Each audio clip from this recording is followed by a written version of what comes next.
Dans cette capsule, je vais vous parler de la stigmatisation et de l'autostigmatisation.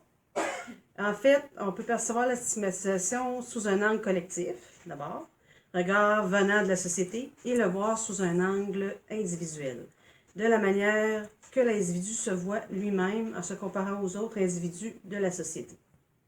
D'abord, je ferai un rappel sur les définitions de la stigmatisation et de l'autostigmatisation. Aussi, je mentionnerai l'opinion des membres qui ont subi les effets de la stigmatisation, qui, elle, est un problème de société toujours d'actualité. Donc, on se rappelle que la stigmatisation est une réaction de la société envers des personnes différentes, consistant à leur attribuer une étiquette.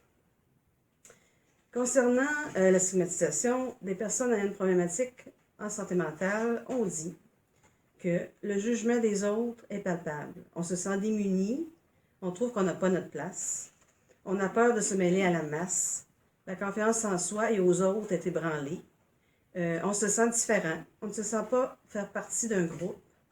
Le fait de prendre des médicaments est quelque chose qui n'aide pas d'une certaine façon, car on se sent comme dans une classe à part. Aussi, quand on parle, quant à elle, de l'autostigmatisation, elle se produit lorsque vous commencez à croire en ces opinions négatives à votre sujet. Concernant l'autostigmatisation, des personnes ayant une problématique ont dit que ce que je pense n'est pas nécessairement vrai. On a l'impression d'avoir une étiquette dans le front, que le fait d'avoir un problème en santé mentale paraît juste à nous regarder. Aussi, les commentaires des autres vont créer des effets négatifs sur la personne. La personne finit par croire ce que les autres disent. Par exemple, se faire dire tu es paresseux, tu ne veux pas travailler, alors que la personne, c'est pas vraiment ça. C'est pas ça qu'elle veut faire, mais c'est son état de santé qui a fait agir comme ça, se sentir comme ça, paraître comme ça.